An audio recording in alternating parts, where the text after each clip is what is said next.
Bonsoir à toutes et à tous et bienvenue dans Bémol, les secrets de la musique. Vous êtes sur IRM.radio, la radio qui scanne ta vie. Et comme tous les dimanches, on s'intéresse aux métiers de l'ombre et à ce qu'il se passe dans les coulisses. Vous pouvez nous suivre donc sur IRM.radio ou nous regarder sur twitch.tv/IRM radio. À la réalisation ce soir, Anthony. Et vous pouvez aussi réagir tout au long de l'émission sur le hashtag IRM Radio ou par SMS au 07 71 59 62 68. Nous poserons quelques-unes de vos questions à notre invité. Et ce soir, nous recevons un invité pour lequel les coulisses n'ont plus de secret, Fabien Lecoeuvre. Bonsoir Fabien. Bonsoir Élodie. Fabien, tu es donc attaché de presse au sein de ta société Fabien Lecoeuvre, organisation créée en 1992. Absolument. Tu t'occupes de la carrière des plus grandes stars de la chanson, donc tu es bien placé pour nous parler de l'envers du décor. Tu es également un grand spécialiste de la chanson française. Tu as écrit de nombreux ouvrages sur Johnny Hallyday, Michel Polnareff, Claude François, Balavoine et j'en passe. Et on peut aussi te voir à la télé puisque tu participes à Grande Darka sur C8, à la radio sur Europe 1 le dimanche avec Wendy Bouchard. Absolument. Donc, et on t'a vu aussi dans les années bonheur. J'ai fait 13 années aux côtés de mon ami Patrick Sébastien. C'était un bonheur parce que c'est d'abord, on s'est amusé au-delà de travailler et de distraire le public. On s'est beaucoup amusé ensemble et c'est un mec qu'on se revoit d'ailleurs, on se revoit quelques fois, moins qu'avant bien sûr, mais on a toujours beaucoup de plaisir à se rencontrer alors je ne vais pas dire à s'embrasser parce qu'on n'a plus le droit de s'embrasser aujourd'hui. Donc enfin, c'est toujours un bonheur. D'abord, c'est un grand professionnel. Au-delà d'être un excellent animateur, c'est surtout un très grand chanteur, grand artiste en tout cas. Voilà, il a traversé le temps admirablement. Et vous savez, il faut quand même du talent. On ne traverse pas le temps sinon, sincèrement. Donc vous racontez ces anecdotes et plein d'autres dans ce livre qui vient d'être publié donc, au mois de janvier, je crois, c'est ça? Une chanson dans la tête? Oui, fin janvier, début février. Fin janvier. Donc c'est un livre autobiographique qui a été publié aux éditions Le Passeur. Oui, alors en fait, moi j'ai écrit une 60aine d'ouvrages maintenant sur la chanson française depuis à peu près un bon 25 ans. Et puis j'avais jamais eu l'idée d'écrire ma propre vie puisque j'ai tellement écrit la vie des autres et puis la vie des autres que la sienne. Donc, et puis un jour, cet éditeur, qui s'appelle Christophe Remond, qui est un bel éditeur en plus, il m'a dit j'ai une collection dans laquelle j'ai mis Pierre Bonte, plein de gens de la télévision comme ça, qui ont raconté un peu leurs souvenirs. Et il me dit Pierre Bonte m'a donné ton téléphone, et est-ce que tu voudrais participer à cette collection et raconter ta vie? Je dis mais tu veux que je raconte quoi? Mais il me dit ta propre vie, ton parcours. Alors j'ai hésité un peu, parce que la première question qui m'est venue, j'ai dit mais ça va intéresser qui? Et puis voilà, et puis je m'y suis mis, j'ai mis 2 ans quand même, parce qu'entre deux, j'avais fait un livre avec la véritable histoire des chansons de Renaud chez Hugo, j'avais fait un autre livre, mon dictionnaire, le petit Lecoeuvre illustré, qui rassemble toutes les grandes histoires de chansons. Donc à chaque fois, je remettais la remise du manuscrit, je prenais encore de la distance, puis un jour, mon éditeur, il me dit, écoute, on peut plus, là, il faut le sortir vraiment, là, maintenant, début d'année prochaine. Je dis, bon, d'accord. Donc j'ai fini le manuscrit d'écrire enfin les 320 pages le 19 décembre l'année dernière. Et puis on a sorti fin janvier, première semaine de février, l'ouvrage. Je suis assez content, ça marche bien. Et voilà, alors c'est très difficile. Ça a été une épreuve terrible. Un jour, si Élodie, toi tu dois écrire tes mémoires, pas tout de suite, dans une bonne trentaine d'années. J'ai le temps, oui. Je pense que c'est une vraie douleur, parce que c'est une thérapie. Puis finalement, c'est une manière de faire un peu un inventaire déjà de sa vie. Ce qu'on a déjà fait, est-ce qu'on a été utile, est-ce qu'on a été bien, est-ce qu'on s'est trompé, il y a tout un tas de questions qui se posent et finalement, quand je regarde comme ça dans ce rétroviseur, je trouve que c'est assez satisfaisant. Je pense que j'en ai encore au moins pour 40 ans, donc il va falloir que je m'accroche. Ouais, c'est tout ce qu'on te souhaite. Mais je pense qu'on va vivre tous très longtemps aujourd'hui, enfin, sauf si on a cette épidémie comme on a en ce moment, où des gens malheureusement ne passeront pas Pâques. En tout cas, mais bon, c'est un exercice très intéressant d'écrire sa vie. c'est vrai que tu reviens sur donc ton histoire, ton parcours, et tu nous emmènes dans les coulisses aussi, puisque tu as côtoyé de nombreux artistes et chanteurs tout au long de ta carrière. Et ce qui m'a frappé à la lecture de ton livre au départ, c'est que tu parles d'une... Comment tu l'expliques, cette obsession? Alors, je vais te dire, ça naît de l'enfance. Et comme disait si bien Jean Ferrat ou Saint-Exupéry, on ne guérit jamais de son enfance. Et j'en suis la preuve moi aussi. C'est-à-dire qu'en fait, quand j'étais qui était une grande tante d'ailleurs, parce que c'était la tante de mon père réellement. Il y avait une génération encore entre nous. Et elle achetait des billets pour aller voir tous les concerts. Alors ça allait de Marcel Amont à Georges Brassens, Joséphine Baker, Luis Mariano, Claude François, Sylvie Vartan. J'allais voir comme ça tous les concerts à Bobino, à l'Olympia, au Palais des Congrès. Et puis à chaque fois que j'allais voir un spectacle, les opérettes, l'auberge, que c'était sa génération, à chaque fois je voyais c'est aux coulisses, interdit au public. Je voyais. Et alors, quand moi j'étais gamin, j'avais entre 8 et 12 ans, je voyais toujours ça. Je disais, c'est quand même incroyable, mais qu'est-ce qu'il y a derrière ces portes? Ça m'intriguait. Et finalement, cette intrigue est devenue une passion, parce que je trouvais ça formidable, ces artistes en habits de lumière qui se produisent. Et puis, je pouvais jamais aller en coulisses. Et j'ai pu le faire une fois, parce que grâce à Lynn Renaud, elle était venue, je présentais une émission pour la Chambre de commerce de Paris, enfin cette école dans laquelle j'étudiais en fait après mon bac. Et elle était venue parler de sa deuxième rentrée au Casino de Paris. Et puis j'ai reçu une invitation à la Jonchère. Et puis après j'ai reçu une invitation à la voir. La Jonchère, c'est le domicile de Lynn Renaud à Rueil-la-Maison. Et puis après je suis allé la voir évidemment au Casino de Paris. Et là, son secrétaire Hervé est venu me chercher. J'étais un jeune étudiant, moi, à l'époque. Il est venu me chercher et il m'a emmené dans la loge du Casino de Paris voir. Il était content de m'accueillir. C'est la première fois que je passais cette barrière. Et ça a été très émouvant pour moi, tu imagines. Parce que d'un seul coup, ça y est, il y avait des années, je voyais toujours ces portes coulisses, entrer des artistes. D'un seul coup, je franchissais pour la première fois la porte. Quand je l'ai raconté plus tard à Lynn Renaud, parce qu'on se voit quelques fois, elle rigolait, mais en même temps, elle avait vécu cette même expérience quand elle est montée à Paris pour rencontrer Loulou Gasté, un immense auteur-compositeur dans les années 40-50, et qu'elle a réussi finalement, elle aussi, à passer la porte. Ouais, c'est à ce moment-là que tu es rentré dans l'envers du décor et que tu as pu approcher cet endroit qui t'était interdit et qui, j'imagine, c'est ce côté interdit aussi Sûrement. de passer de l'autre côté. Tu as raison, c'est-à-dire que c'est ça, c'est-à-dire qu'on passe de l'autre côté, mais c'est pas pour ça que je travaillais encore dans ce métier, je faisais pas encore ce métier. Mais en tout cas, après, j'ai vraiment fréquenté que les coulisses, donc après, ça a basculé. Hein. C'est-à-dire que, je sais pas, c'est bizarre, la vie est parfois une expérience curieuse, mais j'ai basculé. Après, j'accompagnais beaucoup d'artistes en tant que jeune attaché de presse, en maison de disques, et là, effectivement, je rentrais que par les coulisses. J'allais pratiquement plus dans les salles. Donc, en fait, ça s'est inversé. Mais comme quoi, il faut de la volonté dans la vie. C'est-à-dire qu'il faut insister. Réussir, c'est insister. Ce que je dis toujours. Et à quel moment, donc là tu nous racontes ta première fois dans les coulisses, mais à quel moment précis tu as su que tu voulais devenir attaché de presse? Parce que c'est pas un métier courant. Quand on est enfant, on rêve pas forcément de devenir attaché de presse. Mais tu as raison d'insister, parce que moi, dans mon époque, en plus, dans les années 60 ou 70, on n'entendait absolument pas parler d'attaché de presse. À l'époque, celui qui accompagnait les artistes, qui travaillait en tout cas dans l'ombre, alors on disait pas encore directeur artistique, on disait soit manager, soit impresario. Et donc, je voulais être impresario au départ. Puis l'impresario, finalement, tu fais un attaché de presse, parce qu'on sait bien que c'est lui qui prend les rendez-vous avec la télé, avec la radio, avec la presse en général, et qu'il accompagne l'artiste comme telle une ombre. Je trouvais ça formidable comme métier. Alors, j'avais des modèles quand j'étais enfant. Il y avait des gens comme Eddie Barclay, qui n'était pas grand impresario, celui qui accompagnait Plaf, c'était Louis Barrier, en fait. Il y avait Louis Gasté, donc. Et puis, il y avait des gens comme Claude Carrère, des grands producteurs de disques. Il y avait Orlando, le frère de Dalida, qui était déjà là, moi, quand j'étais déjà adolescent. Après, donc voilà, donc je voyais tous ces gens, Johnny Stark, qui accompagnait Mireille Mathieu, très grand impresario, attaché de presse, hein, si on peut l'appeler ainsi. Voilà, donc, et puis des attachés de presse un peu célèbres déjà qui commençaient à pointer leur nez, comme Annie Marquand, comme des gens comme ça que j'entendais parler d'eux quand j'étais déjà adolescent. Mais t'en entendais parler où, puisque... Dans les journaux. Parce que on en parlait la dans les presse, journaux. bien sûr, parce qu'on disait toujours Mireille Mathieu accompagnée de son célèbre impresario Johnny Stark. Et c'est comme ça que j'entendais parler d'elle. Je disais, ah mais c'est incroyable ce métier. Et à l'école, vous savez, quand on commence une rentrée scolaire, la rentrée des classes, vous remplissez les petites fiches pour la maîtresse ou le professeur. On dit, qu'est-ce que vous voulez faire plus tard? Alors moi, tout de suite, je disais impresario. Alors ma mère se faisait convoquer à l'école. On disait, mais écoutez, il est bizarre votre fils, parce que c'est quoi ce métier? Vous savez, c'est des métiers inaccessibles, c'est les métiers dans la lumière, c'est des métiers, c'est pas possible, et tout ça. Donc en fait, c'est comme ça que c'est très bizarre d'ailleurs l'existence. Et puis, parce que c'était des métiers il n'y avait pas d'école pour ça.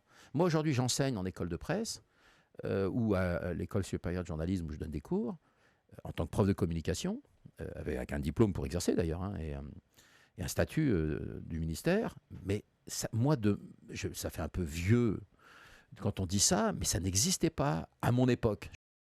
Non, mais ça n'existait pas. C'est-à-dire qu'il fallait, je ne sais pas, pour réussir, je ne sais pas ce qu'il fallait faire, mais...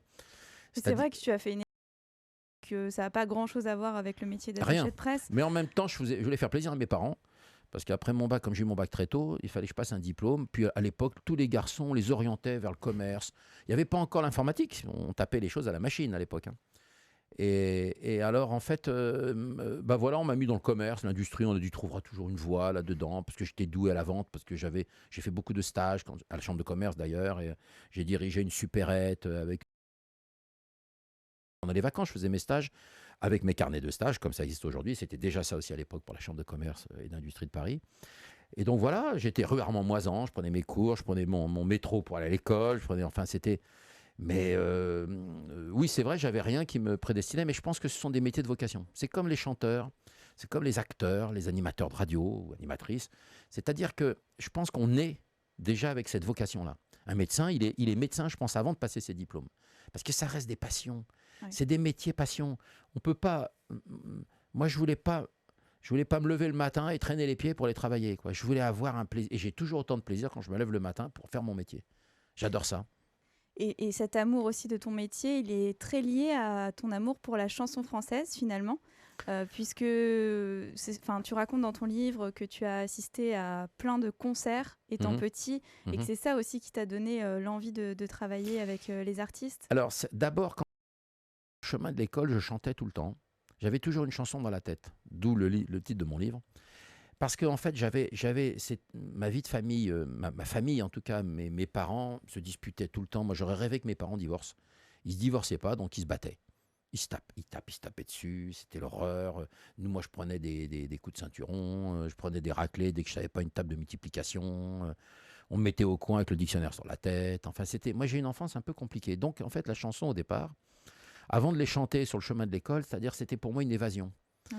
C'est-à-dire que je trouvais que c'est en France d'ailleurs, et aujourd'hui quand je fais des conférences dans le monde entier, que ce soit à Beyrouth ou à Natania en Israël, ou que ce soit dans beaucoup de pays au Canada, sur la chanson française étant devenu par le temps et par l'histoire, on va dire, un spécialiste, on ne peut pas imaginer, nous on est en France, on ne se rend pas compte, mais l'importance de la chanson française avec le texte et la mélodie. On est les rois du monde avec ça, vraiment. C'est-à-dire que ça touche le cœur de millions de personnes sur la planète. On aime cette chanson française partout, y compris en France. Et on a tous été touchés par soit une mélodie dans le cœur, soit parce qu'il y a des mots. Je pense à Eddie Marnet, quand, par exemple, cette phrase que j'adorais quand j'étais enfant, il disait toujours, Eddie Marnet, dans une chanson qu'il avait faite à l'époque, il y a Eddie Marnet qui est un grand parolier, mais c'est cette phrase de Pierre Delanoë qui dit « Merveilleux soleil de chaque jour qui nous donne l'illusion de croire qu'on durera toujours ». Je trouve ça quand on se met au soleil, cette chaleur qui vous chauffe le corps. Et bien sûr, Eddie Marnet a écrit des chefs-d'œuvre aussi quand il dit par exemple et quand tu partiras, quand on part, quand on a 20 ans, si te viennent des larmes, souviens-toi de ce temps. C'est-à-dire que mais la chanson française, je ne vais pas prendre Brel, je vais prendre des grands textes de Jean-Jacques Goldman, Promet de Johnny Hallyday, c'est un chef-d'œuvre d'écriture, chef-d'œuvre, vraiment. Et puis ça parle à chacun de nous. Évidemment. C'est finalement universel, même si c'est des paroles qui ont été écrites. Mais elles nous touchent quelle que soit la génération, quel que soit le sentiment, le rapport, comme tu dis très justement. C'est-à-dire que c'est la magie de la chanson. Alors moi, ça a été un pansement pour moi, ça a été une thérapie peut-être pour échapper à cette violence familiale, quelque part. Et puis après, j'en ai fait mon joker pour rentrer dans la vie, c'est-à-dire que je trouvais ça formidable. Puis j'ai dit que j'aime, c'est-à-dire la chanson. J'ai fait plaisir à mes parents, j'ai passé mes diplômes. Et puis après, j'ai dit voilà, je vais m'orienter. Et puis c'est le hasard des rencontres qui fait que, vous savez, il faut être là au bon moment avec la bonne personne. Et puis les choses se déroulent comme vous l'espériez peut-être. En tout cas, on a tous de la chance. Richard Joffo, le directeur de la radio, dit la chance. Oui, alors, j'aide la chance. Alors il a raison, Richard, parce que, mais moi je rajouterais, c'est TTC. Le métier que l'on fait, c'est TTC, c'est-à-dire c'est du travail, c'est du talent et c'est de la chance. Si vous n'avez pas les trois, vous ne pouvez pas exercer votre métier. Vous pouvez être quelqu'un de travailleur et de chanceux, mais si vous n'avez pas de talent, ça ne marche pas non plus.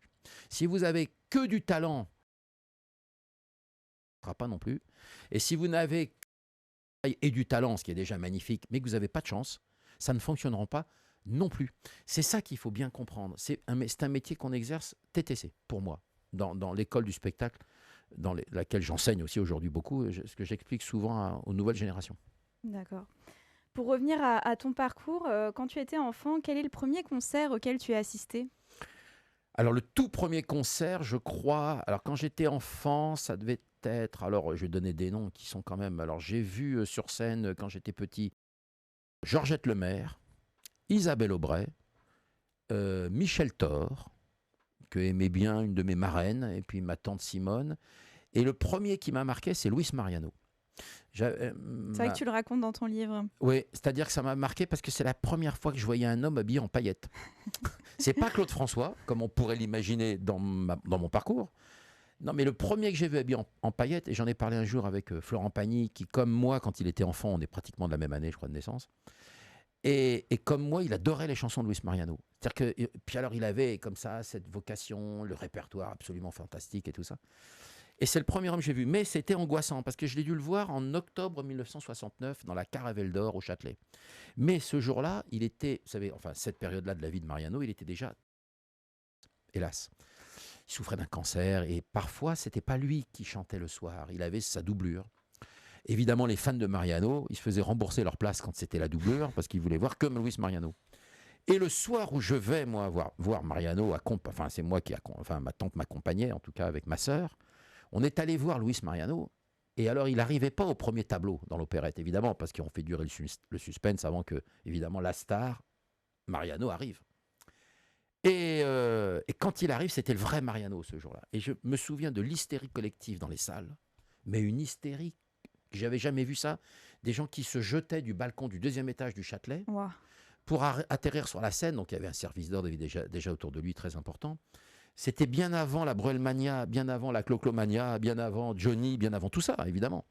C'est-à-dire que il y avait une espèce de folie, j'avais jamais vu.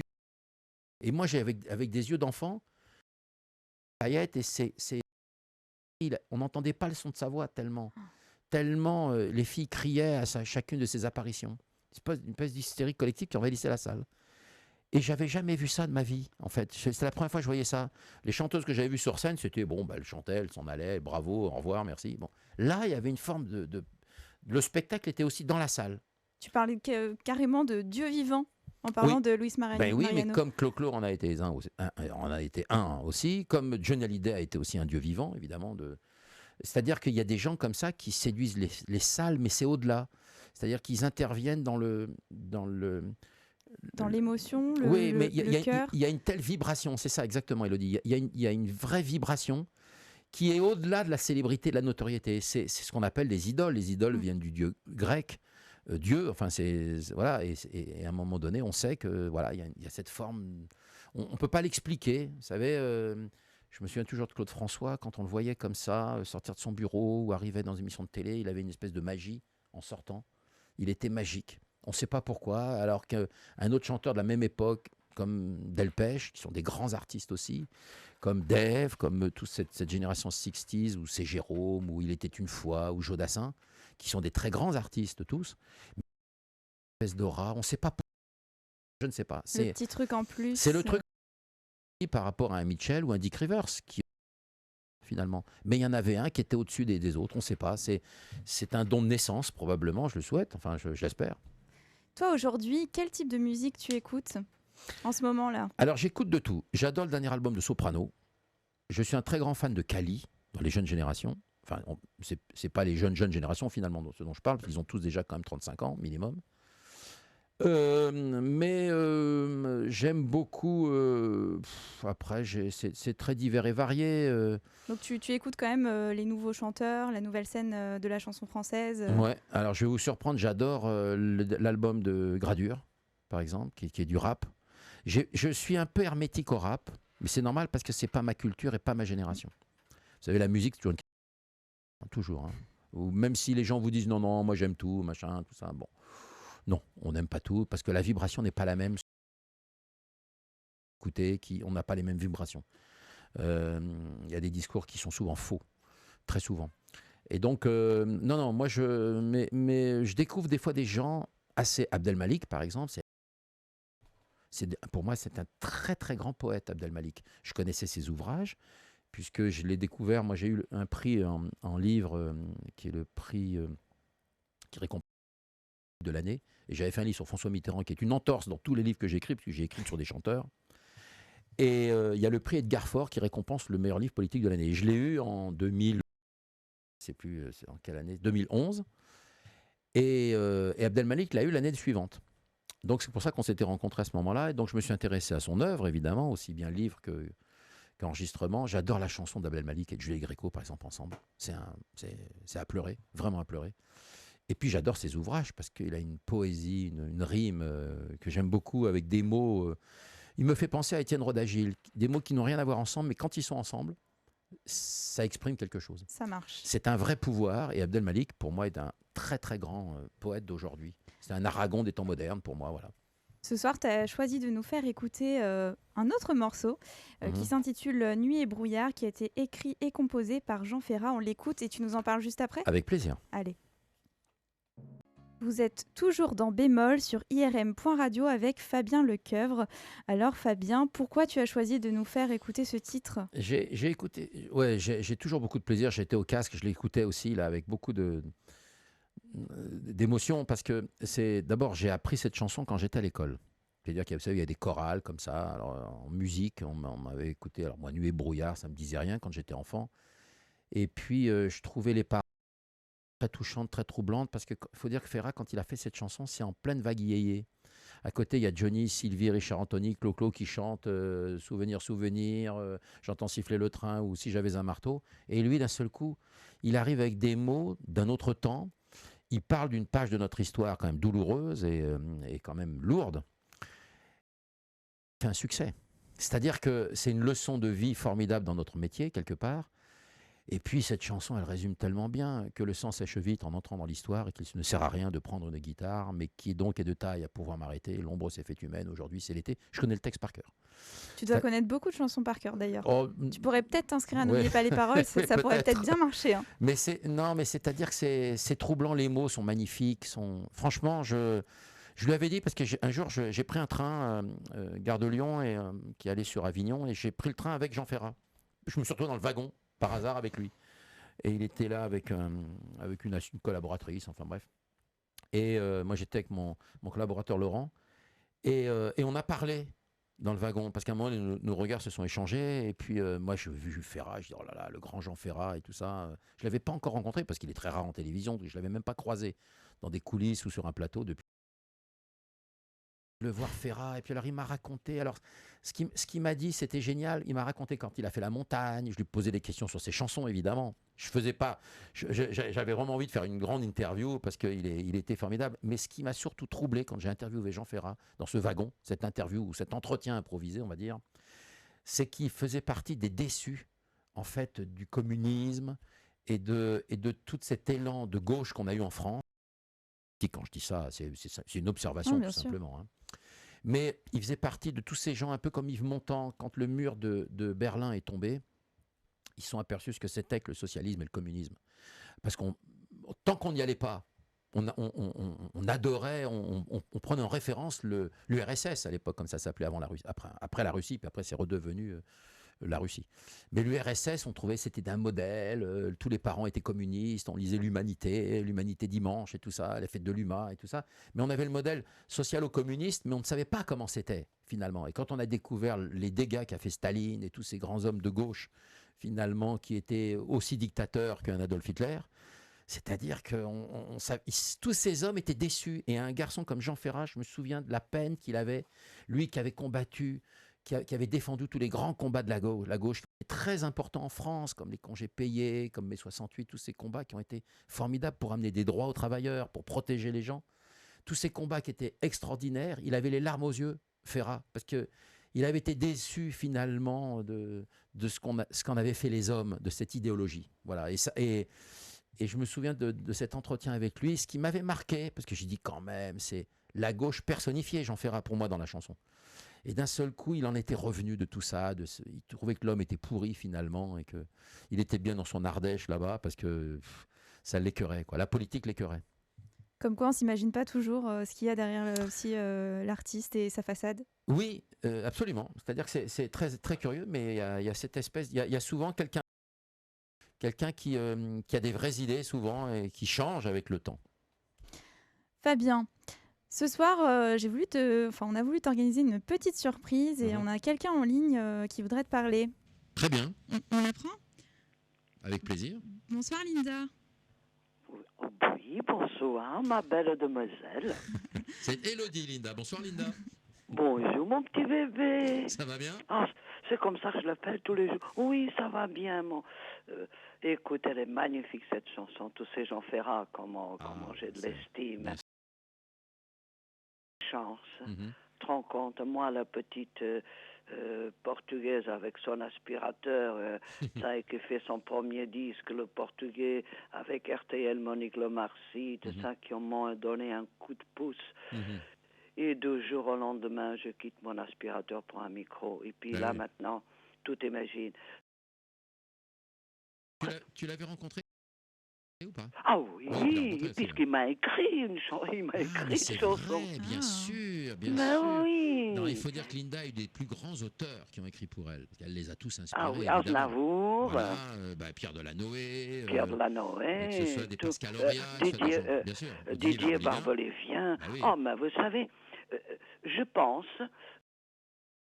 que j'ai eu et que je dois à la France, parce que dans une de mes chansons, je dis la France est le pays de ma chance. J'ai quitté le Portugal pour venir travailler, parce que c'était la mode, 70, vous voyez, j'avais 20 ans, et puis je suis venue, des petites femmes de chambre, rue de Châteaubriand, qui donne sur les Champs-Élysées. Dans le 8e arrondissement, oui, absolument.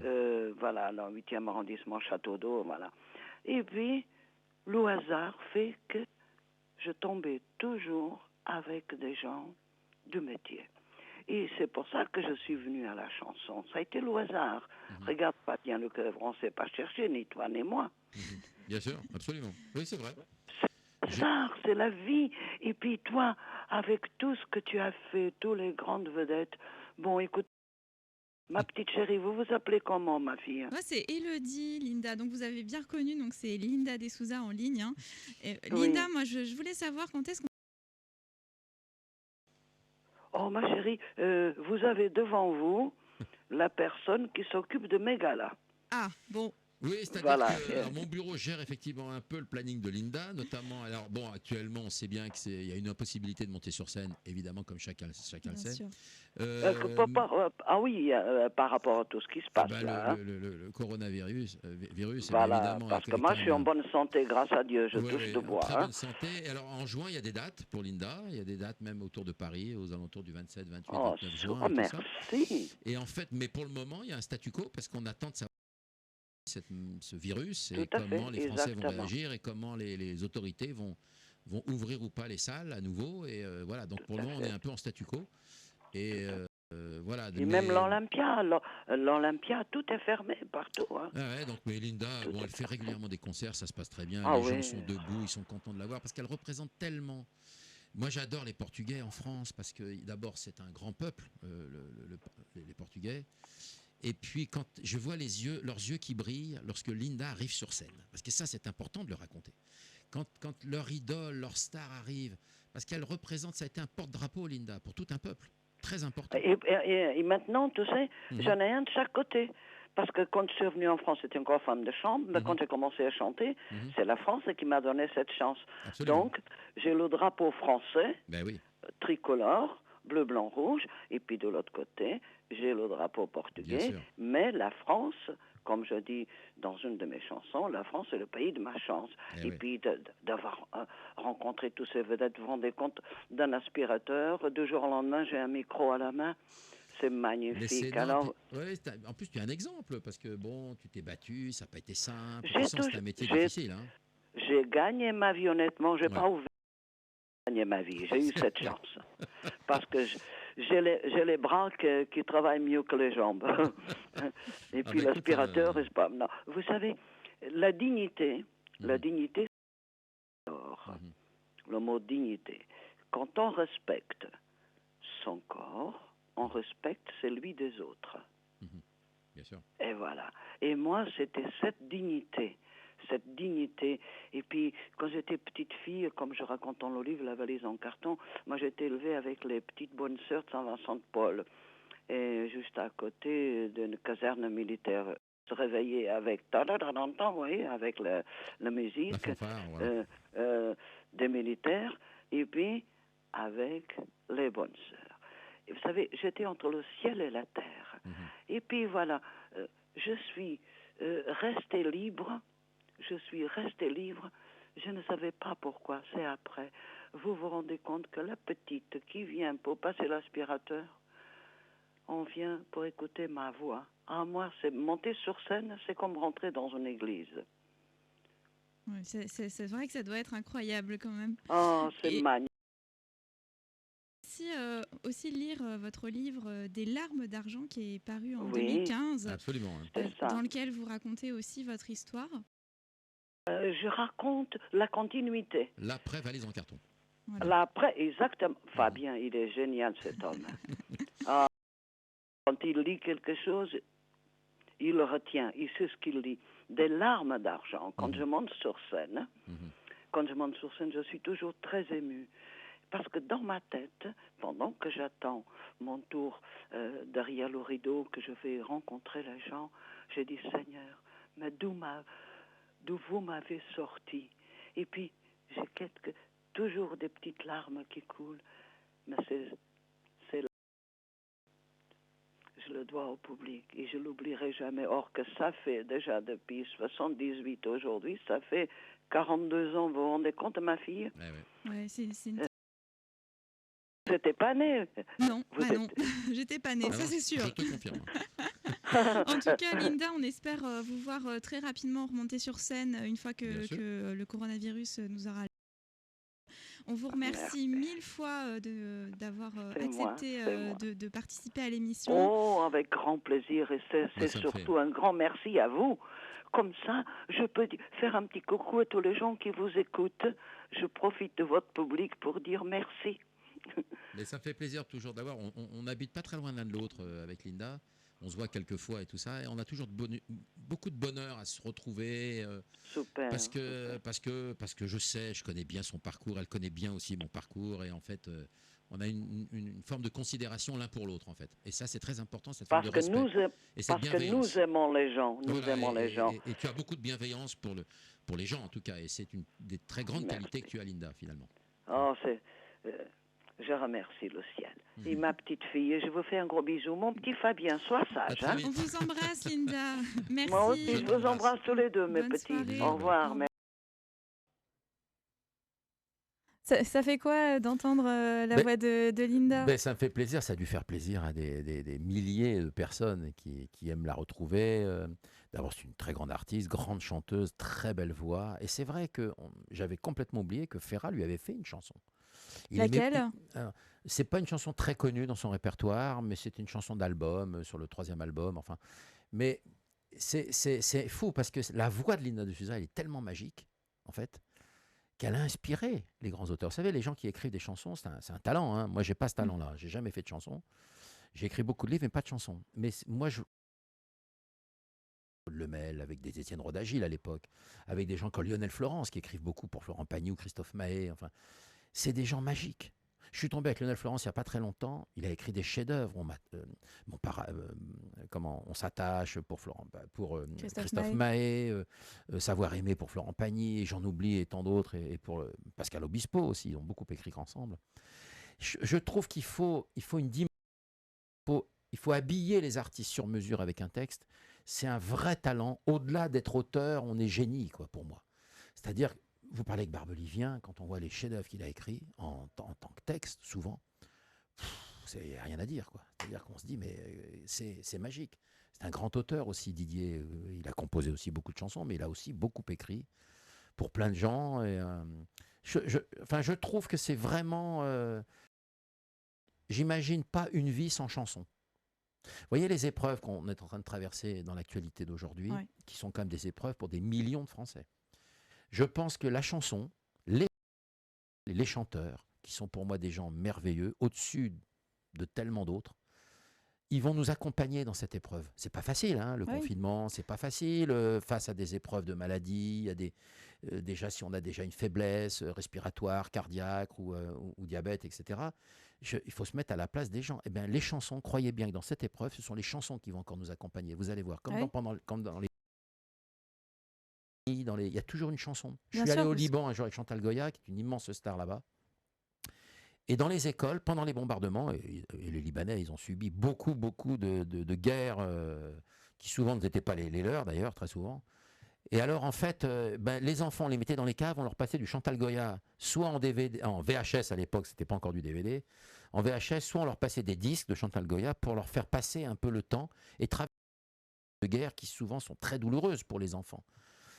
Eh bien, les chansons sont très importantes. Elle nous emmène dans un autre monde, dans une autre dimension, et nous fait échapper un peu à notre quotidien, réalité. Tu as raison, Élodie. Et moi, tu en parlais tout à l'heure de mon enfance, c'est les chansons qui m'ont... d'enfance, des fois c'est malveillance, ou les chansons sont importantes. Yann Moix, j'en parlais avec lui il n'y a pas très longtemps sur un plateau. Yann Moix, pareil, les chansons l'ont accompagné toute sa vie. Et Dieu sait s'il a eu une enfance, il en a régulièrement parlé dans ses ouvrages, assez compliqués, eh ben c'est les chansons qui vous accompagnent. Les femmes qui subissent encore, hélas aujourd'hui, des violences ou qui sont victimes de féminicide, souvent dans leurs épreuves conjugales, quand elles ont souvent des maris extrêmement violents par l'alcool ou je ne sais quel reproche, beaucoup. Parce que dans les chansons, on retrouve soit qui vous évadent, soit qui vous soutiennent. Et on ne peut pas imaginer un monde sans chansons. Non, c'est sûr. C'est la déprime. Mais on ne pourrait pas vivre. Mais même on siffle naturellement de l'être humain. On siffle un air, on a une chanson dans la tête. Même aux enfants, aux petits bébés, quand ils naissent, on leur chante des chansons. Les comptines, les premières comptines, bien sûr, bien sûr. Et vous savez combien les chanteurs pour enfants, que ce soit Chantal Goya, Dorothée, Anne Sylvestre, que ce soit Jean-Claude Darnal, moi, ou dans mon époque, ou des gens même comme Claude François, qui ont été quelque part aussi un chanteur pour enfants, l'importance de ces gens qu'ils ont eu sur notre enfance. Vous toi, Élodie, pardon. Toi, Élodie, j'imagine que tu as eu... Ouais, j'ai écouté Chantal Goya, pas mal. Et voilà. Henri Dess aussi. Et je vois, je m'occupe d'elle depuis bien 25 ans maintenant. Et quand elle arrive encore sur scène, alors maintenant, elle a les enfants des enfants. Ouais. Et voir les petits-enfants. Ça, c'est quand même assez fantastique, parce qu'ils ont les yeux qui brillent comme leur maman qui avait les mêmes yeux qui brillaient il y a 30 ans plus tôt. Et ça, c'est assez fantastique. C'est des gens qu'il faut canoniser. Enfants. Parce que l'aide qu'ils nous procurent spirituellement aussi, ça nous aide, c'est très important pour traverser le temps et la vie, parce que la vie est difficile pour chacun. Et toi, ton rôle, donc, c'est d'accompagner ces chanteurs. Qu'est-ce que tu fais au quotidien Alors, mon rôle, au-delà de les accompagner, c'est surtout de remplir leur planning, c'est-à-dire en presse, en radio ou en télévision. Donc, je prends à la sortie d'un disque, à l'annonce d'un spectacle, ou voilà. Alors, j'appelle des programmateurs, des producteurs de télé, je les fais passer dans les émissions pour qu'on parle du disque, du spectacle ou du livre, enfin peu importe. Et donc, je les accompagne fatalement, puisque je prends les rendez-vous pour eux. Donc, Et ton métier a dû beaucoup changer avec le passage avec Internet, les plateformes de diffusion en ligne. Complètement, c'est plus rien, c'est plus le même métier. Et même mon carnet de téléphone, je garde tous mes agendas et tous mes carnets de téléphone et tous mes petits cahiers où je note tout. L'autre jour, je faisais du rangement, j'ai retrouvé mes premiers agendas et mes premiers carnets de téléphone. On les écrivait, à l'époque, on a tout sur un portable maintenant, notre carnet de téléphone. Mais à l'époque, on écrivait encore les numéros de téléphone. Et qui avait que 2, 3, 6 chiffres.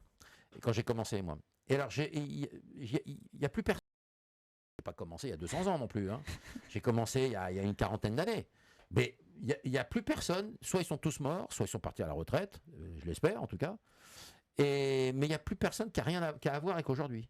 C'est hallucinant. C'est-à-dire qu'en 40 ans, tout a dégagé. Vous me direz, 40 ans, c'est presque un demi-siècle. Donc c'est déjà un peu de temps quand même.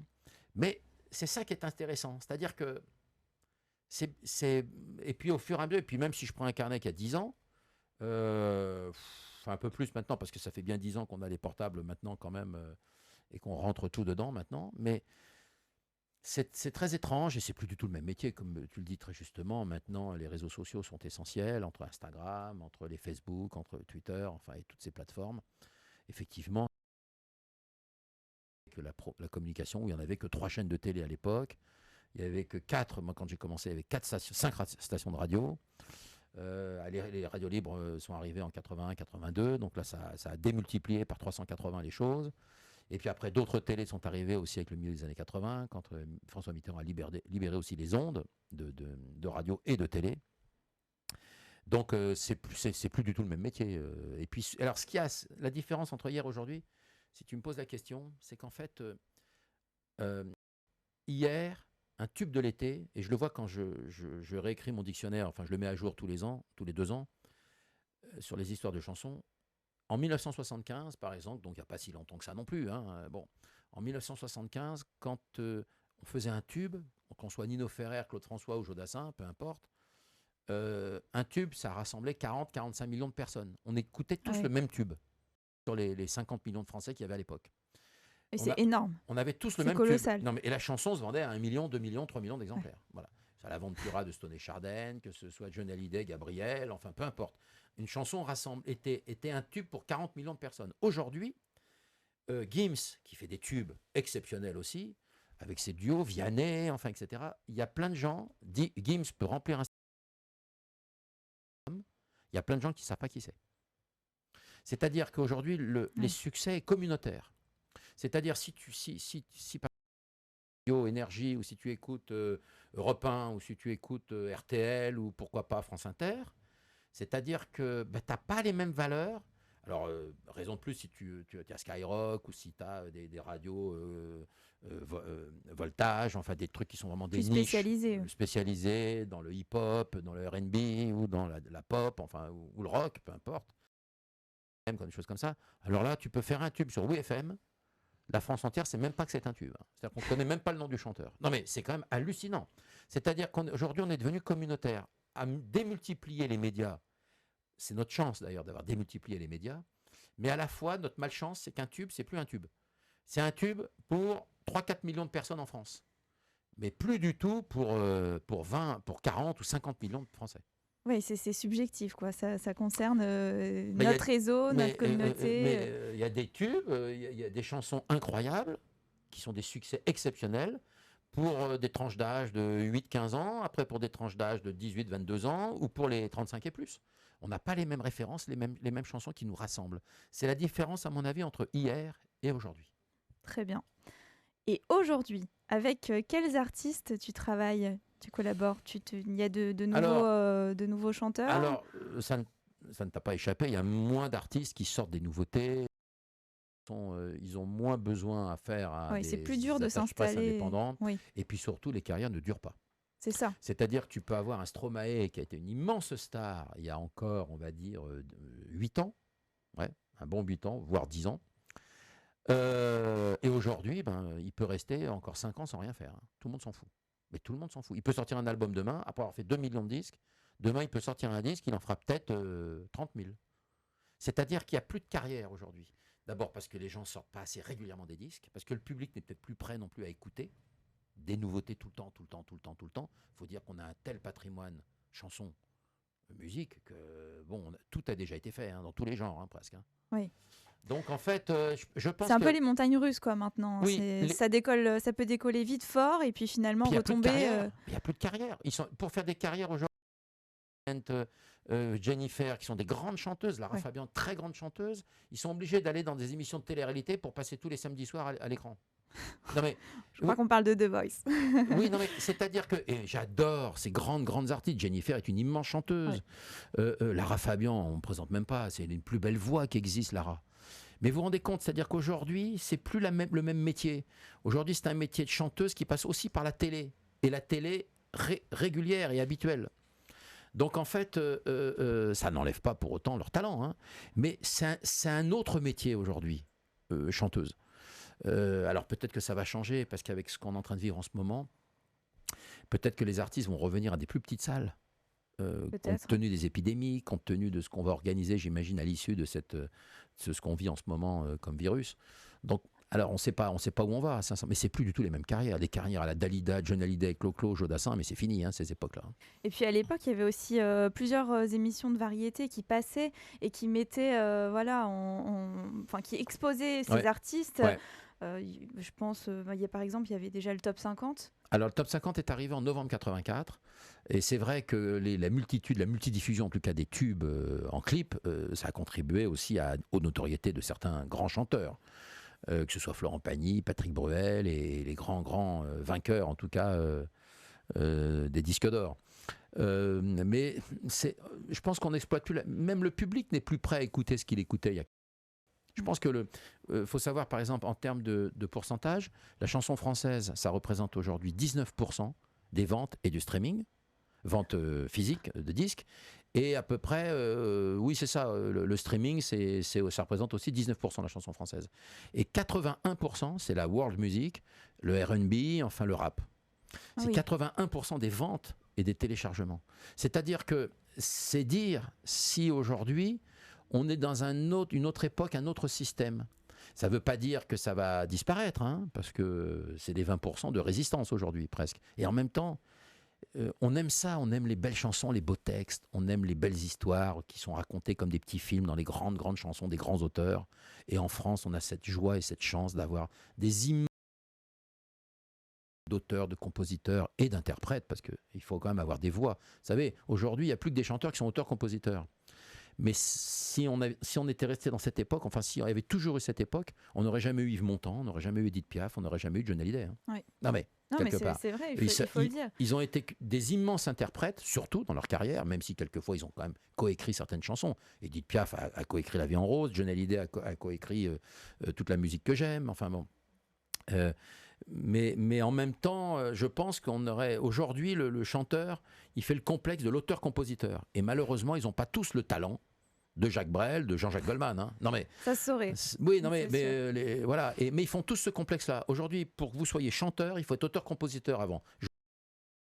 C'est vrai que ça recoupe un peu les Angèle, Clara Luciani qui écrivent leurs chansons. C'est un petit peu à la mode. Là, on a une génération qui arrive, que ce soit Angèle ou Clara, qui sont exceptionnelles. Oui. Le dernier album de Clara Luciani est un chef-d'œuvre. Il y a au moins 5 tubes sur son album, c'est évident. Angèle, j'en parle même pas, puisqu'elle a plus de 2 millions d'albums vendus, je crois, ou elle est pas loin, elle n'est pas à 2 millions, elle est bien à 1,8 million. C'est exceptionnel. En plus, elle est auteur-compositeur, elle dirige ses clips, elle fait sa direction artistique souvent. Bon, elle est derrière, qui est quand même déjà quelqu'un qui est du sérail, et puis un frère, qui est dans le le fameux aussi. Roméo Elvis, qui est quand même très doué aussi dans sa manière d'écrire et de composer. Donc bon, je pense que je lui souhaite une carrière à la Sylvie Vartan, c'est-à-dire faire 50 ans de carrière, ce qui n'est pas gagné quand même. C'est pas gagné aujourd'hui parce qu'il faut aussi traverser le temps. Puis à un moment donné, la jeunesse vous quitte, en vous, parce que à un moment donné, on sait ce que c'est.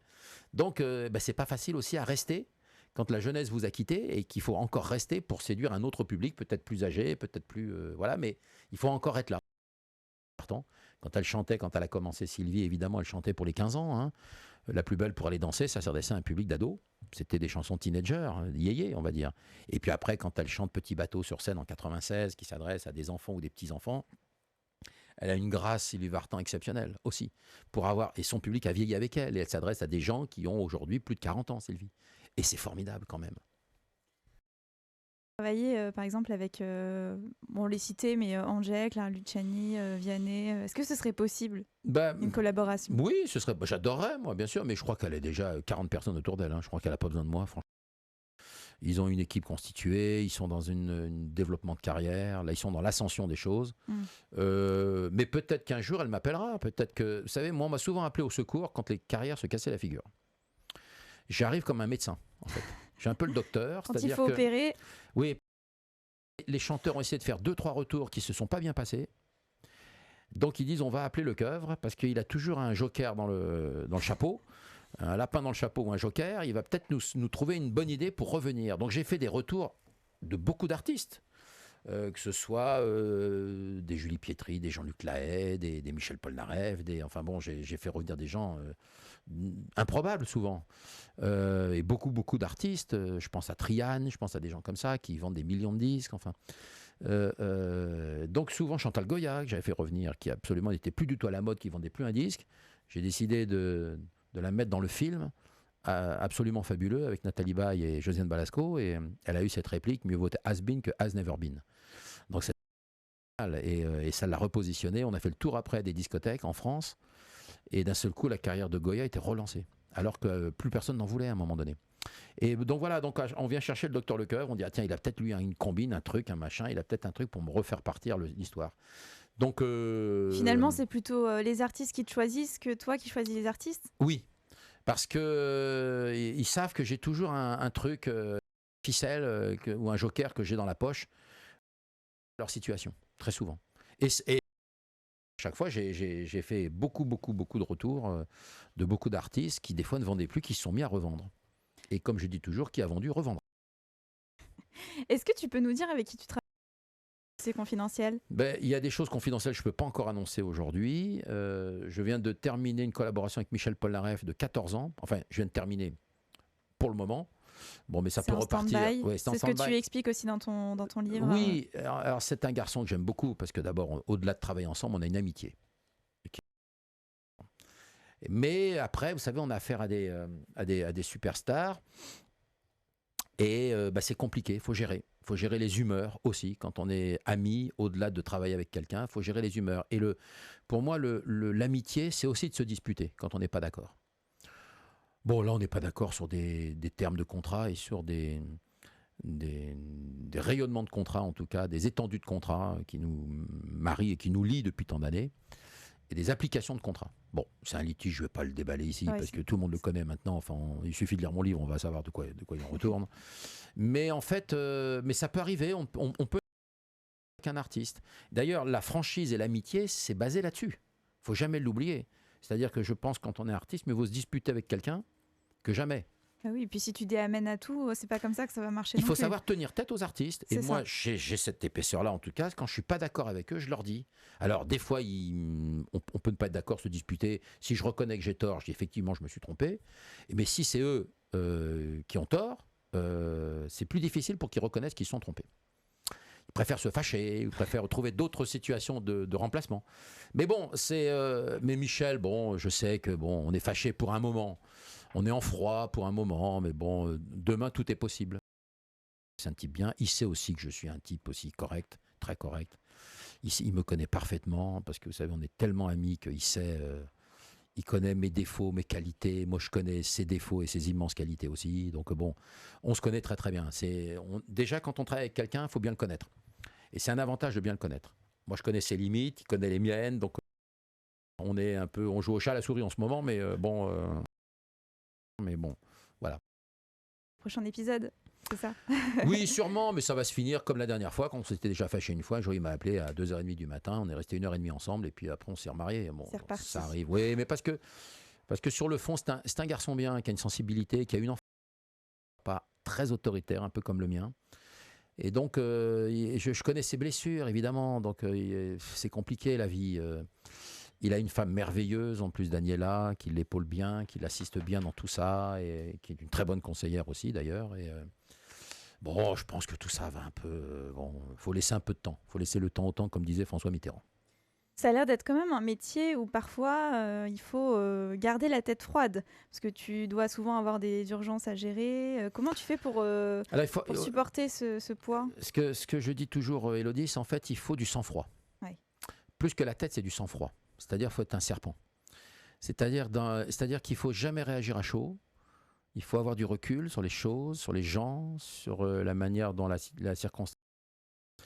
Il y a eu des urgences, bien sûr. Il y a des circonstances comme ça. C'est pas simple, parce qu'on ne peut pas tout dire non plus. Dans les interviews, il faut toujours encadrer les choses d'une certaine manière pour ne pas faire de tort ni à l'un, ni à l'autre. Enfin, vous voyez, toutes les vérités ne sont pas bonnes à dire. Bon. Et donc je fais très attention, et puis il y a une forme de confidentialité aussi avec les artistes. Enfin, on ne peut pas tout raconter non plus n'importe comment. Donc, mais c'est un métier pas facile, mais il faut beaucoup de sang-froid. Il faut un sang de serpent, vraiment, parce que il faut pas de sensibilité. Il y a avec des artistes formidables qui vous adorent tant que vous travaillez avec eux. Oui. Parce que vous leur apportez quelque chose. À partir du moment où vous ne leur apportez plus rien, vous n'aurez même pas une carte de vœux l'année suivante. Donc c'est un métier rude, hein. il ne faut pas d'un seul coup prendre des artistes pour des amis. Parce que vous tombez de votre chaise, sinon un jour. Parce que c'est comme ça, c'est un métier comme ça, c'est un métier d'intéressé. Moi, je suis intéressé par les artistes et eux sont intéressés par moi. Donc, il y a quand même des sentiments qui sont un peu faussés. Alors, sauf quelquefois, ça arrive quand même. On peut avoir une vraie amitié. Bon, oui, il y a quand même du vrai. Il y a un peu de vrai au milieu parce qu'on est sincère. Avec Michel Polnareff. Oui, mais je suis sincère parce que c'est un mec que j'aime bien et puis on a tellement vécu de choses ensemble. On est tellement proches, je connais tellement sa respiration. C'est-à-dire qu'on a une telle vibration et on se connaît tellement sur l'amitié en tout cas et la collaboration après. Donc, je peux pas dire du mal de lui, jamais. Maintenant, je peux dire que c'est un garçon qui remet toujours au lendemain ce qu'il devait faire aujourd'hui. Bon, on appelle ça la procrastination. En même temps, c'est pas un défaut. Ça a été une immense qualité chez plein de grands auteurs du 19e siècle, par exemple. Bon, donc, mais on a le droit de dire les choses, et c'est pas pour ça que c'est méchant. Au contraire, c'est adorable de ma part, parce que je peux me permettre de le dire en plus, pour avoir partagé tellement de choses avec lui, que voilà, il n'y a jamais de méchanceté, jamais de... Non, je pense que c'est important, en tout cas, ce rapport entre nous. Ce rapport, donc, en plus d'avoir le sang-froid, il faut tisser un lien et avoir ce lien de confiance aussi avec...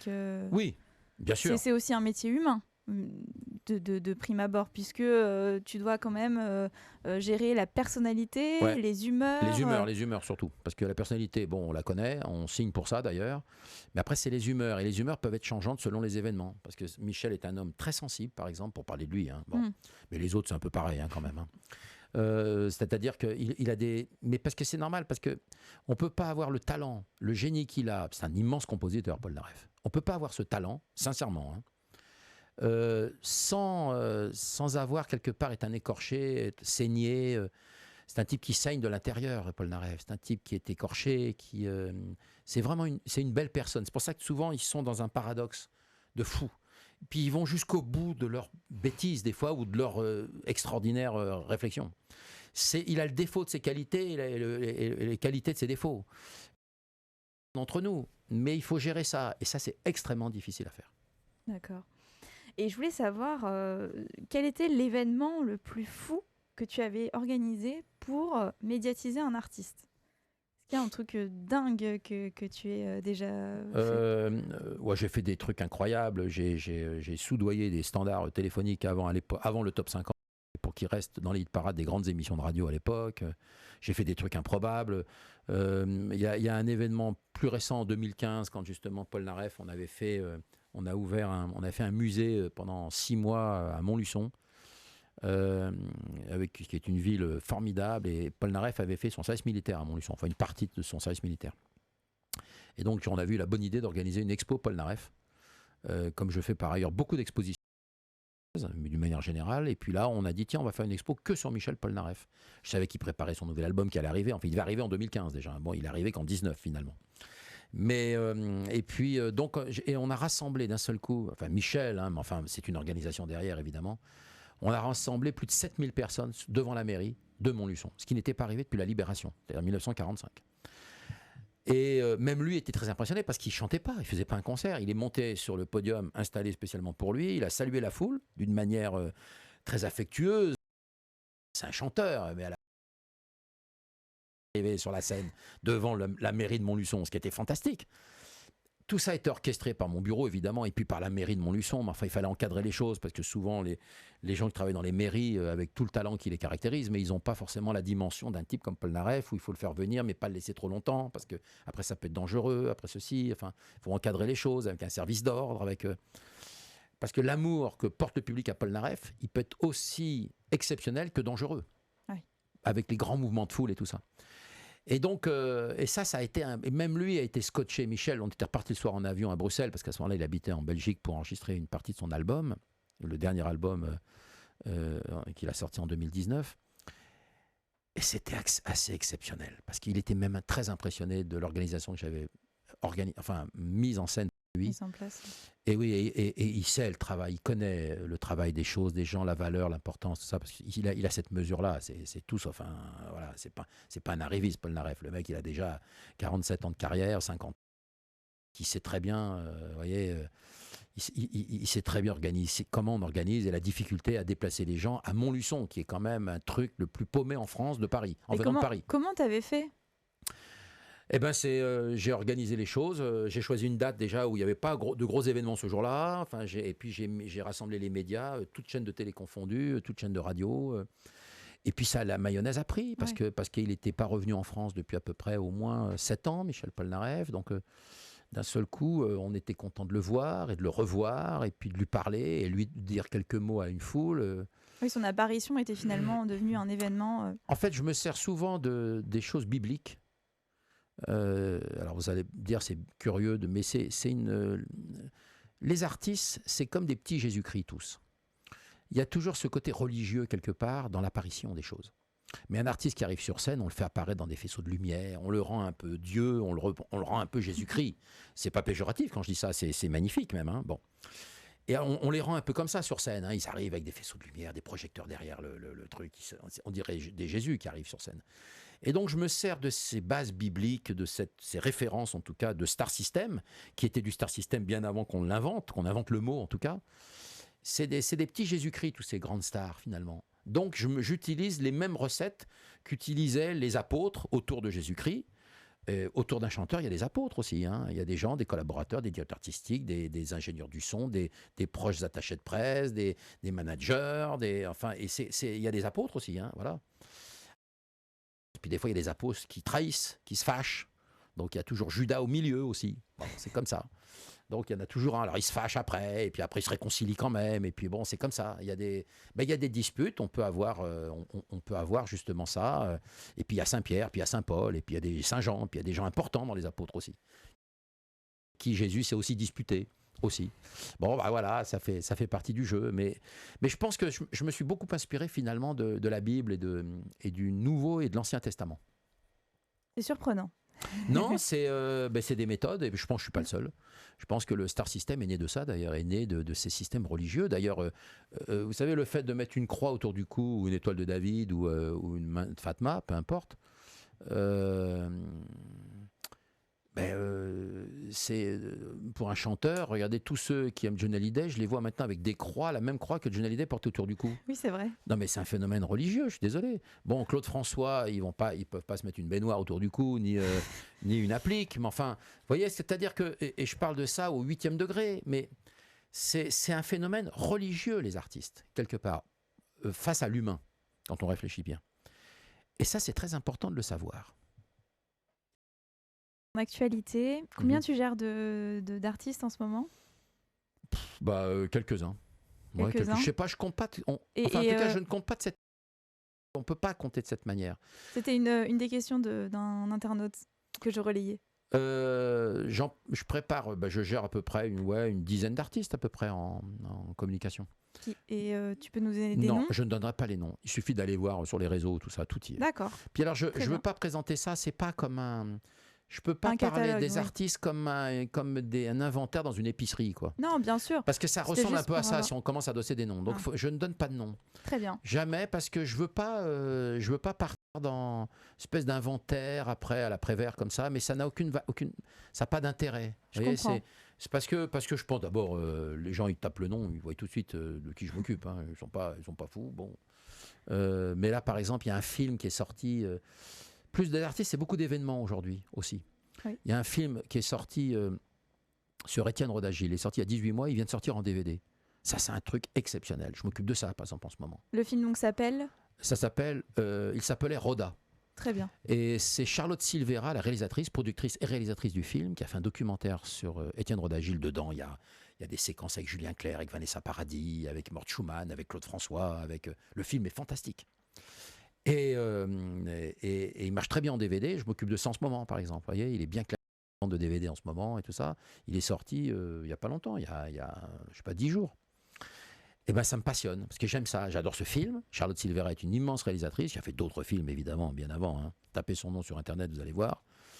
Et le film marche très bien. Alors là, faut le commander, j'imagine, parce que les magasins étant tous fermés. Oui, là, ça va être un peu compliqué de se procurer. Mais enfin, il suffit de taper pour commander par Internet. Par Internet, et vous êtes livré en 3 jours, enfin j'imagine 2 jours même. On peut aussi, pendant cette période, lire ton livre autobiographique Une chanson dans la tête, qui était donc publié aux éditions Le Passeur, je le rappelle. Hein, comme ça, là, on a un petit peu de temps en ce moment. On peut découvrir ton parcours. On peut aussi te retrouver sur Europe 1, dans le grand journal. Absolument. Alors, je suis sur Europe, en fait, depuis la rentrée, là, le mois d'août. Parce que Wendy Bouchard m'a appelé, elle voulait absolument que je fasse une rubrique qui s'appelle Une chanson dans la tête, d'ailleurs, très curieusement. Et puis je raconte comme ça, finalement, des anecdotes par rapport à l'actualité. Par exemple, ce week-end, j'ai fait Jean Ferrat, puisqu'on célébrait l'anniversaire de sa disparition. Donc bien évidemment, j'ai raconté quelques belles histoires et anecdotes sur Jean Ferrat. Tout à l'heure, j'ai fait les chansons du printemps, parce que ça ne vous a pas échappé, Élodie, mais dans 106 heures, on est au printemps. Oui, c'est-à-dire c'est 4 jours et demi. On sera vendredi 20 mars, ce sera le printemps à 4h49 du matin. Attention, j'ai une précision du chiffre, vous savez. Ah oui, c'est... Et en fait, voilà, donc je fais à chaque fois en fonction de l'actualité sur Europe. Quand il y a un anniversaire, quand il y a l'Eurovision, quand il y a de l'actualité, enfin, qui concerne, ou alors les chansons qui n'étaient pas pour eux, mais que d'autres ont chanté, que ça a été un tube. Après, les chansons qu'ils ont refusées. Après, les petites annonces, les chanteurs qui sont nés d'une petite annonce, que ce soit Patrick Bruel, Sophie Marceau, Françoise Hardy ou Clara Luciani. Il y a plein de gens qui sont nés de petites annonces, quand on regarde bien. Donc en fait, voilà, alors et on s'entend très bien avec Wendy Bouchard, qui est une immense journaliste, encore une fois de plus. Moi, j'aime beaucoup quand elle est en télévision et en radio. Là, ce soir, elle fait par exemple les émissions sur Europe 1. Elle couvre les campagnes municipales. Donc, elle anime tout le show du soir sur Europe. Voilà, et j'ai beaucoup de plaisir à travailler avec elle, et elle est très brillante. En tout cas, moi, elle m'impressionne vraiment. Donc on peut écouter ça tous les samedis et dimanches de 18h à 20h. À 20h, voilà, j'interviens voilà, dans cette période, dans cette tranche-là d'horaire. Et on peut aussi te retrouver sur C8 le samedi soir. Alors je fais La Grande Darka avec mon copain Cyril Hanouna, qu'on se connaît depuis 17 ans avec Cyril. On a fait de la radio 3 années ensemble sur Rire et Chanson à l'époque. Lui est parti après sur RTL et moi je suis parti sur France Bleu. Et on s'aime bien. Moi j'ai connu Cyril... Ça, c'est une anecdote, je ne peux pas l'inventer. Hein. Ma tante, Simone, qui m'emmenait au spectacle, elle allait acheter des robes rue de Paris à Vincennes, là où la maman de Cyril Hanouna avait une boutique. Voilà, parce qu'elle avait une boutique de robes pour dames, femmes, enfin, etc. Et ma tante était cliente de la boutique de la maman de Cyril, sans savoir la destinée, parce que ça, je vous parle de ça, c'était 72-73. Et j'ai connu cette femme enceinte en 74, encore dans cette boutique de la rue de Paris à Vincennes. Non, mais on appelle ça je sais pas comment, c'est une synchronicité quelque part. Hein. Oui. C'est-à-dire qu'en fait, j'ai connu moi donc Cyril quand sa maman était enceinte. Mais je savais pas que ça allait être Cyril Hanouna, vous imaginez, parce qu'après on s'est retrouvés bien des années plus tard. C'est hallucinant, mais à mon avis, je suis sa plus vieille connaissance. Il a entendu déjà le son de ma voix, il était dans le ventre de sa mère, ce qui est quand même hallucinant. Alors j'étais venu à la boutique accompagner ma tante, j'avais peut-être, je sais pas, 10 ans, 8 ans, 10 ans, je sais plus, un peu plus en 74, j'avais un peu plus quand même. Tu racontes sur La Grande Darka des anecdotes aussi sur la chanson? Oui, alors j'interviens sur des sujets. Alors il faut savoir que les télés de Cyril Hanouna, que ce soit TPMP, où j'interviens quelques fois aussi, ou La Grande Darka, c'est une télé-réalité tout ça aujourd'hui. Bon, c'est de la télé-réalité. Donc en fait, on vous met un peu en lumière. Donc moi, Cyril Hanouna me et sur ma taille, bon, ou mon entrejambe. Donc j'ai le droit à tout à chaque fois. Et puis il me chauffe là-dessus parce qu'il crée des petits personnages en fait, Cyril. C'est très très bien fait, très intelligent tout ça. Et puis ça plaît au public surtout. Bon, il y a jamais c'est jamais méchant. Il se moque des gens. Moi, il se moque tout le temps de moi. Je vous dis. Sur ma taille. Enfin, en même temps, quand j'arrive à faire des conférences sur la chanson française en France, je monte sur les scènes, quand les gens me voient en coulisses, ils me disent « Mais je vous pensais plus petit que ça ». Parce qu'il me chambre tellement sur ma taille, Cyril Hanouna, que les gens, ils ont l'impression que je suis... Et en fait... Ce qui n'est pas le cas. Ce qui n'est pas le cas. Donc, en fait, c'est ça qui est drôle. Et en même temps, je ris parce qu'il me fait rire, Cyril. C'est peut-être un des types qui me fait le plus rire, moi, dans la vie. Et puis, c'est un petit personnage... Il a toujours été, moi je l'ai connu, il n'était pas du tout célèbre quand il a commencé. En tout cas, il n'a pas la notoriété qu'il a aujourd'hui, à juste titre d'ailleurs, parce qu'il la mérite. Mais il me fait rire, il n'a pas changé, c'est le même personnage, à la ville comme à la scène. C'est le même personnage, c'est-à-dire qu'il a toujours été pareil. je le regarde comme ça, un peu le rapport que j'ai aussi avec Patrick Sébastien, parce qu'on se regarde comme ça, je sais ce qu'il va dire et il sait ce que je vais dire. Ouais, cette complicité. De l'œil et tout ça, et puis il reste dans son petit personnage pour amuser la caméra évidemment, mais moi j'ai beaucoup de plaisir, je vais travailler en souriant quand je dis ah bon allez, faut que j'aille à Boulogne là-bas à la Factory, Canal Factory, pour enregistrer les émissions enfin enregistrer quand c'est la Grande Darka ou le direct de TPMP. J'aime beaucoup Valérie Benaïm par exemple, qui est une très grande journaliste et qui a beaucoup d'élégance parce qu'elle reçoit des fois elle parle de tout, c'est que de la télé, juste avant TPMP. Alors moi j'ai été invité 1 ou 2 fois comme ça dans l'émission pour parler d'un de mes livres sur Renault ou peut-être mon dernier ouvrage, je me souviens plus, mais et à chaque fois il y a toujours elle reçoit des gens et elle a toujours cette élégance. Vous savez, c'est très rare les journalistes qui ont cette forme d'élégance pour passer ou pour parler d'un sujet extrêmement difficile, pour pas basculer dans un truc ou dans l'autre et pour recevoir une avalanche de reproches. Elle a cette forme d'élégance, puis alors ça vient d'une manière et ça. Je suis admiratif d'une fille comme Valérie Benaïm, par exemple, parce qu'elle a cette espèce de courtoisie, d'élégance, et elle a cette grâce, vous voyez, de parler des fois de sujets, alors d'enfants qui ont été battus, de femmes battues, d'hommes tueurs, de pères. Elle avait reçu un jour le père d'un djihadiste qui avait tué au Bataclan, je sais pas, 100 de personnes. Non, mais vous imaginez, quand on doit interviewer des gens comme ça, il faut de l'élégance et puis il faut une délicatesse et puis en même temps, on peut pas être trop complaisant. Enfin, donc elle est et moi, ce que j'aime chez une fille comme Benaïm qui fait TPMP aussi tous les soirs, j'ai beaucoup d'admiration pour ça, parce que c'est pas dû à tout le monde. Jean-Michel Maire, il a moins ce talent-là, par exemple. Lui, il met le pied dans le plat, donc du coup, on se moque de lui, tout ça. Mais en même temps, c'est des gens très brillant, très intelligent, avec qui je suis souvent en TPMP, parce que Géraldine Maillet est très, très agréable aussi. Et puis, tout le monde joue le jeu dans ce qu'on est. On ne cherche pas à être quelqu'un d'autre. Donc, c'est pour ça que Cyril peut d'un seul coup se moquer de nous, tout ça. C'est-à-dire qu'il y a toujours cet échange que le public aime. Parce qu'en fait, tout ça, c'est fait pour le public. Bien sûr. Moi, je vois les messages que je reçois avec Cyril. Je reçois des centaines et des centaines de messages, évidemment, pour Cyril Hanouna. Alors, il me parle de moi, il me raconte, machin. Alors, des fois, il ne me voit plus le soir, parce que des fois, je ne peux pas faire l'émission non plus tous les soirs.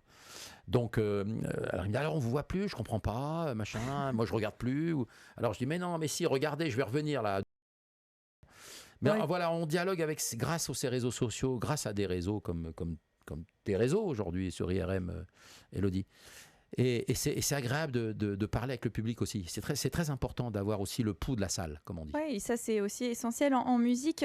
D'ailleurs, pour terminer l'émission, je voudrais te faire compléter cette phrase et je le fais avec tous les invités toutes les semaines. Tu es prêt ? C'est facile. Vas-y. Alors, la musique pour moi, c'est le bonheur. Le bonheur. On va terminer sur ça parce que c'est... Je te remercie beaucoup, Fabien, d'avoir répondu à notre invitation et d'être venu dans Bémol. Et j'encourage à beaucoup de gens de ce métier de venir dans ton émission parce que je trouve ça très agréable et en tout cas, c'est un bonheur. Oui, il n'y a pas de coupure pub. C'est l'avantage, c'est ça ? Et il y a quand même des avantages à ça. Oui, et il n'y a pas que l'argent dans la vie. Tout à fait, voilà. Je suis d'accord. Donc merci encore. On peut lire donc ton livre Une chanson dans la tête. Merci à tous de nous avoir suivis et on se retrouve dimanche prochain à 20h30 sur irm.radio. Avec qui ? Avec Jérôme et Tatiana, donc qui sont réalisateurs et chanteurs dans le film Swing Rendez-vous. Ils vont nous parler du jazz, du swing et de des anecdotes autour du tournage de ce film entre Paris et New York. Donc soyez bien là. J'adore, des belles histoires. C'est ça, la semaine prochaine à 20h30. Et en attendant, vous pouvez regarder le replay des autres émissions sur la chaîne YouTube d'IRM Radio. Je vous souhaite une très bonne soirée. Prenez soin et vivez passionnément. Merci Élodie.